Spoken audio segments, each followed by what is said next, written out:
What kind of daughter walks away from everything her family built? That's what my father said before he threw me out of the house, on Thanksgiving, in front of everyone. The turkey sat untouched, steam rising from the center of the table like some ironic peace offering.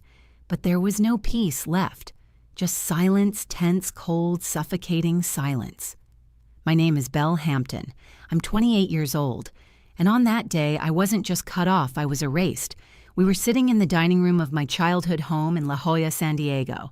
My mother had lit the good candles. Chase had brought a bottle of Pinot that probably cost more than my monthly grocery budget used to. Everything looked perfect, except it wasn't. It hadn't been for years.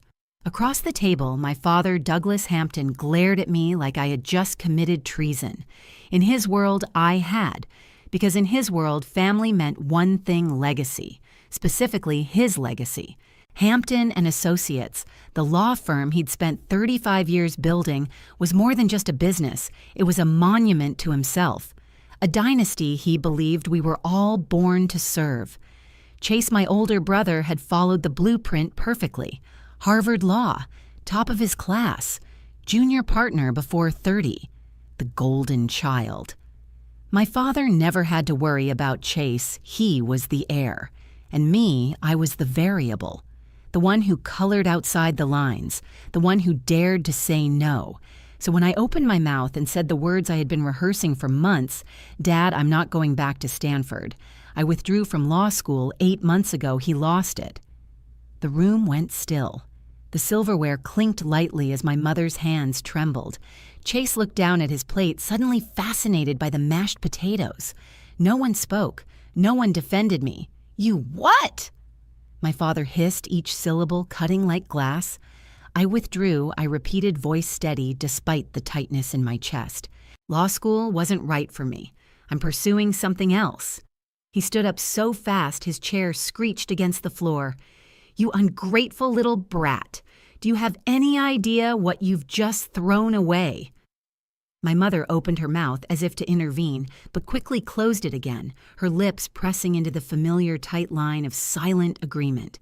"I gave you everything my father spat. Private school, Stanford, every opportunity. And this is how you repay me." By quitting, I didn't quit, I said, still seated, still calm. I chose a different path. Wrong answer. "You're a disgrace to this family," he said, voice cold and low. "Get out, and don't come back." The last syllable hit like a hammer. No one stopped him, not even Chase. He looked away. I stood up slowly, napkin folding neatly beside my plate, my heartbeat loud in my ears, but my face unreadable. I'd practiced this moment in my mind 1,000 times, fantasized that maybe, just maybe one of them would see me for who I was, that someone would say, "Belle, what do you really want?" But that was never going to happen. Not in this house, not in this family. As I stepped out into the night air, the Southern California sky was cloudless. Stars shining, my father's voice still echoing in my ears. "Get out and stay out." I drove away without looking back. I didn't have a plan for what came next, but I had something stronger: conviction. Because what they didn't know was that for the last year, I'd been building something. Quietly. Alone. Something bigger than any courtroom. Something that might change the world. But before I show you what that was, you need to understand how I got there, and just how far down I had to go before I could rise. You don't wake up one morning and decide to disappoint your entire family. It happens slowly, like erosion, quiet, invisible at first, until one day the foundation gives out. I didn't drop out of law school on a whim. It took 2 years of pretending to be someone I wasn't, sitting in contracts, lectures while doodling renewable energy prototypes in the margins of my notes, reading case law with one eye while the other scanned articles on off-grid solar tech. It wasn't that I couldn't do it. I could. I was good at law. That was the problem. I was good at something I didn't believe in. The moment I realized it, I was walking across Stanford's campus after yet another lecture on tort reform, and it hit me like a sucker punch. If I didn't stop now, I was going to spend the rest of my life defending corporations I didn't care about for clients I couldn't stand. So I called Maya. Maya had been my roommate during undergrad at UC San Diego. She now worked at a women-led VC firm in LA called Vidian Capital. I told her about my idea solar-powered plug-and-play infrastructure kits for developing communities, systems that could be installed in days and provide not just power, but internet access, refrigeration, and light. Her reply: "You should pitch this. It's messy early and complicated, but it's brilliant." That single sentence changed the course of my life. I moved to Venice Beach and set up in a co-working space with spotty Wi-Fi and no air conditioning. My salary was the occasional freelance research gig and a dwindling savings account. 17 pitch decks, 17 rejections. Some were polite, others brutal. One investor told me my vision was a cute hobby for a dropout, but I kept going. Because I had this image stuck in my mind, a little girl in rural Kenya doing her homework under a solar lamp we provided, her entire world expanding because of a battery pack I helped create. That vision. It fueled me through every rejection every night.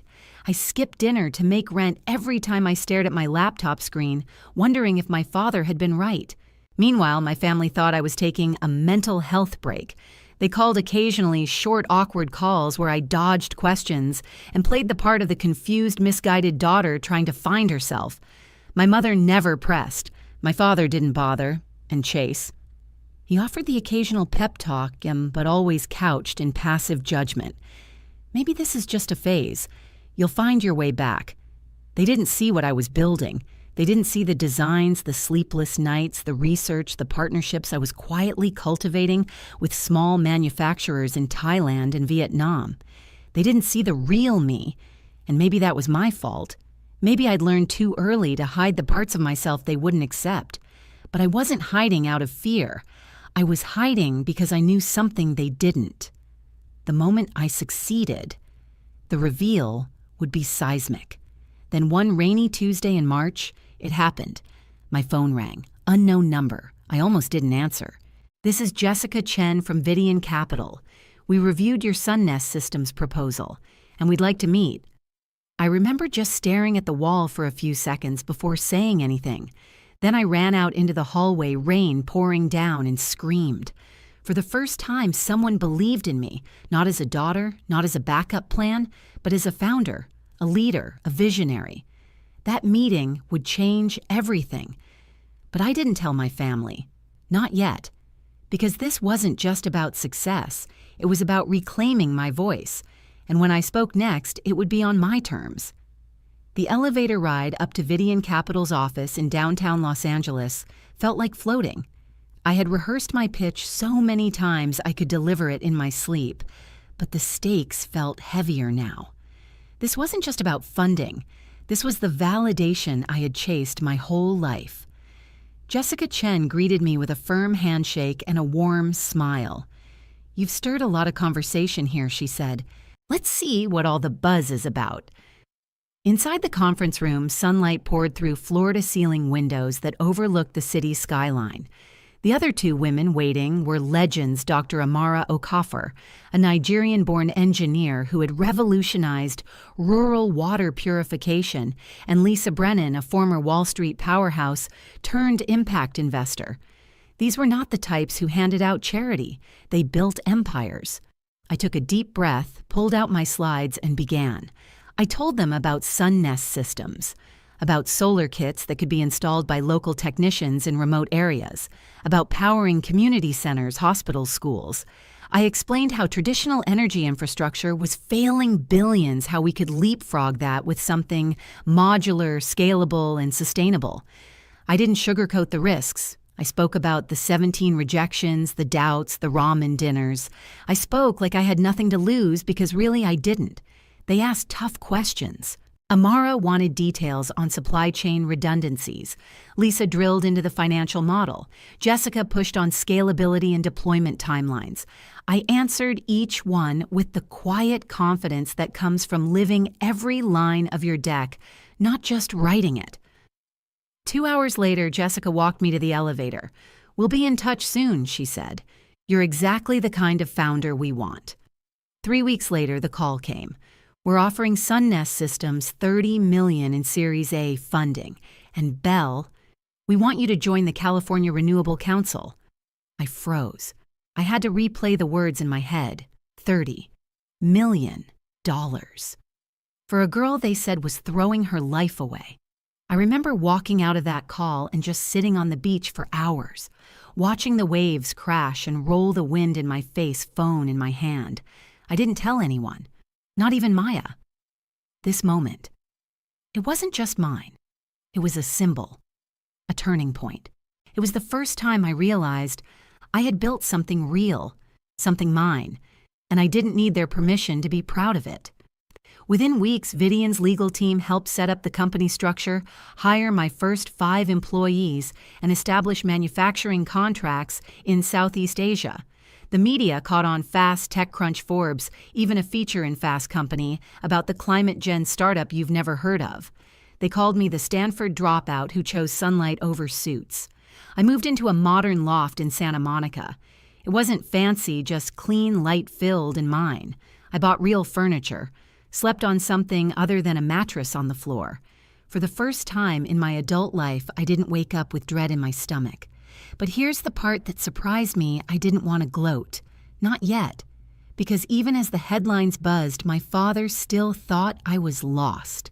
Chase continued calling once a month, checking in like I was some drifting cousin nobody wanted to ask too many questions about. He once said, "I hope you find your way soon." And I smiled because I already had. The best part, my name, Belle Hampton, had just been added to the California Renewable Council's member page. Official, public, undeniable. Still, I said nothing to my family, because this wasn't about revenge. Not really. It was about creating something so real, so valuable, that the truth couldn't be ignored forever. And the day they finally had to see it, it was coming. Thanksgiving was approaching again. A year had passed since the night my father roared across the dining room, "Get out and stay out." And despite the media coverage, the interviews, the Forbes 30, under 30 list, I had heard nothing from my parents. Not even a single congratulations. Because as far as they knew, I was still lost, still trying to find myself. And I let them believe that. Why? Because I wanted them to see it with their own eyes. I wanted the truth to confront them, undeniable, unfiltered, and on my terms. The truth was, I'd never felt more alive. Sunnest Systems had already deployed its first full-scale installations in Kenya and Guatemala. We'd brought clean energy and internet access to over 5,000 people, families who could now run businesses, children who could study at night clinics that could store medicine for the first time. But back in La Jolla, I was still the family disappointment. At least that's how they treated me. The texts from my mom came less frequently. Chase would still call occasionally, usually with an undertone of concern cloaked in condescension. "You should talk to Dad," he'd say. "He's still really hurt." Hurt. Because I hadn't followed his blueprint for my life. The irony, I was now advising the state on renewable infrastructure, a role his firm had unsuccessfully chased for years. But they didn't know that, because I hadn't told them. And yet, the longer I waited, the more I realized something. They weren't just unaware they didn't want to know. They were invested in the narrative of my failure, and nothing I said would ever matter as much as what they chose to believe. So I stopped explaining. Instead, I bought a house, a $7 million oceanfront mansion in Malibu with glass walls that opened onto the Pacific and a private stairway to the beach. It was ridiculous, extravagant, glorious, and entirely mine. When the purchase hit the real estate blog's mystery young tech exec buys iconic Malibu property, I half expected someone in my family to reach out. They didn't. So I planned my next move. I RSVP'd to Thanksgiving. When I walked into my childhood home that morning, everything looked the same. Same silver platters, same perfectly folded napkins, same forced smiles. Except I wasn't the same. "Belle, you look healthy," my mom said cautiously, hugging me with one arm while stirring gravy with the other. "Are you doing okay now?" Translation: "Have you come to your senses?" I smiled politely. "Yeah, Things are going really well. She didn't ask more. She didn't want to. Chase and his girlfriend Kelly were already in the living room sipping wine and dissecting a recent Supreme Court ruling like it was reality TV. I sat quietly listening, nodding, keeping my answers vague, letting them fill in the blanks. But I knew what was coming. The conversation, the interrogation, it came just as we were finishing the main course. My father set down his wine glass, looked at me with the same calculated stare he used on hostile witnesses. Bell. He said, voice crisp and clipped. We need to talk about your plans. Spring semester is around the corner. If you're reapplying to Stanford, we need to get moving. It wasn't a question. It was a command. The entire room froze. I looked at my mother expectant, Chase stiff, Kelly curious. I set my glass down gently, took a breath. I'm not going back to Stanford, I said. I officially withdrew. A year ago. My mother gasped. Chase blinked. Wait, what? My father stared.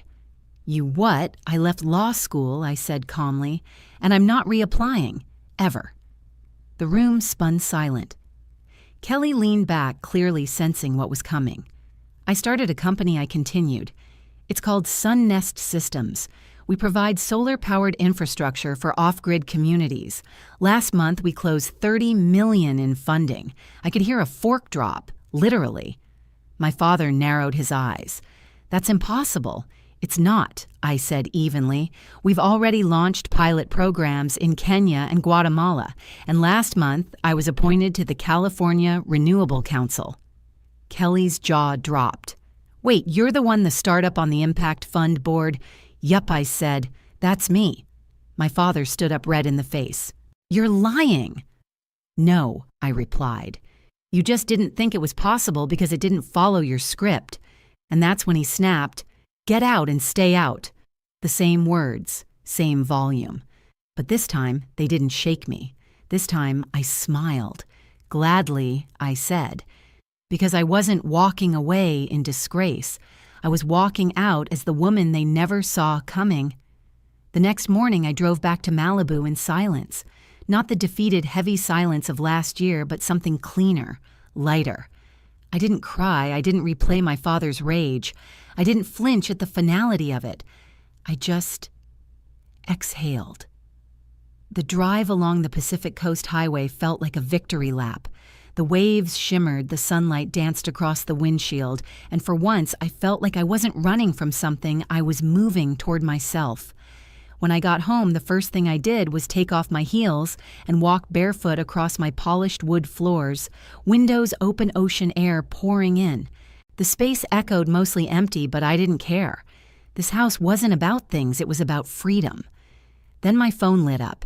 7 missed calls from Chase, 3 voicemails from my mom, 1 terse email from my father's subject line. You embarrassed us.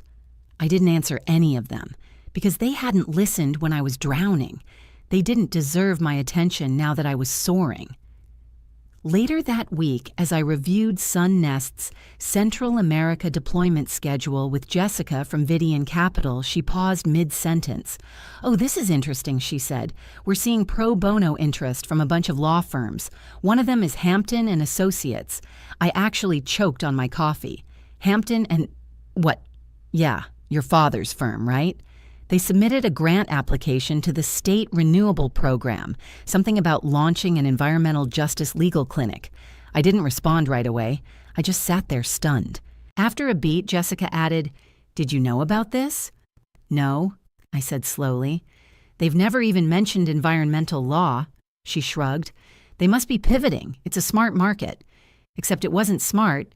It was opportunistic. I logged into the California Renewable Council's internal portal and pulled up the application. And there it was. Hampton and Associates was requesting $2 million in state funding to support vulnerable communities affected by climate inequities. I wanted to laugh. They didn't give a DMN about environmental justice. Not once in my entire childhood had my father mentioned a single cause that didn't directly elevate his firm's profile or bottom line. Now suddenly they cared. Right after I became a council member. The language was slick. The goals were lofty. On paper, the proposal looked perfect, but there was a fatal flaw. No experience, no partnerships, no credibility, and more importantly, one very large conflict of interest. I scrolled to the bottom of the page, clicked into the conflicts field, and typed, "Applicant has familial relationship to council member Belle Hampton's son, Ness Systems, CSO." Click. Submit. The rejection would be automatic. The public records would show why. In San Diego's legal circles, it wouldn't just be denied, it would be embarrassing. I didn't gloat. I didn't celebrate. I just sat there, the ocean wind rustling the curtains behind me, and felt calm. Because I hadn't orchestrated any of it. I hadn't sought revenge, but justice.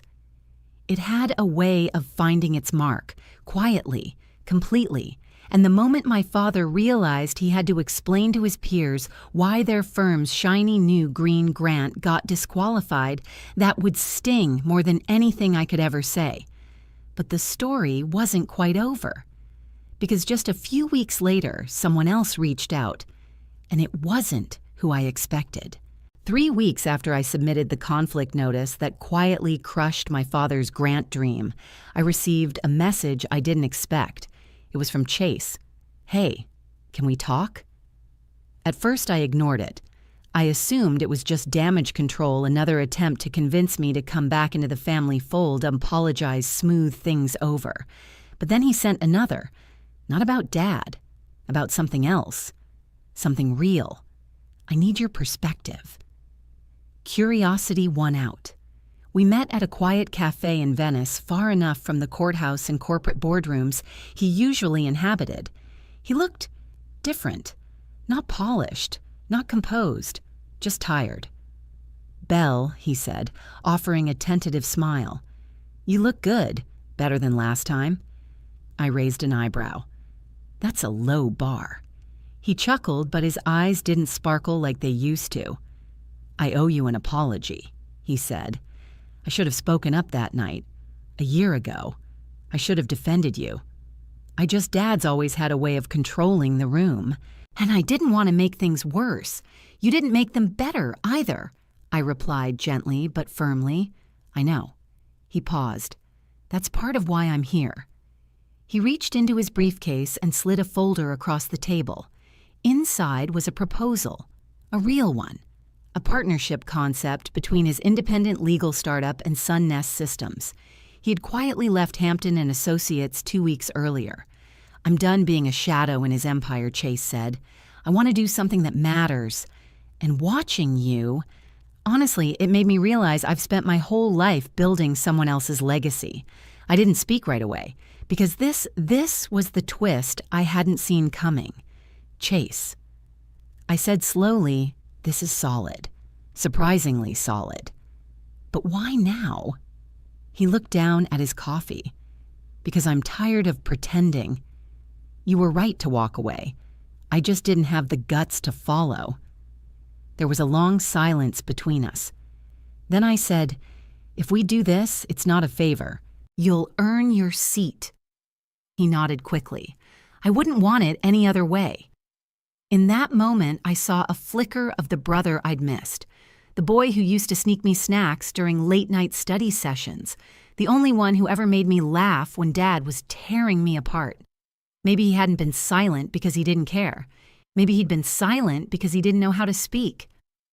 Over the next few months, we built something new. Chase led a small legal arm within Sunnest, focused on equitable energy access law, supporting communities we served in Kenya, Guatemala, and now Honduras.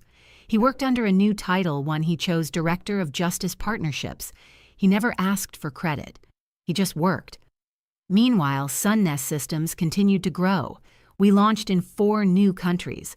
Our name appeared in government briefs, global conferences, and even an international summit on energy innovation.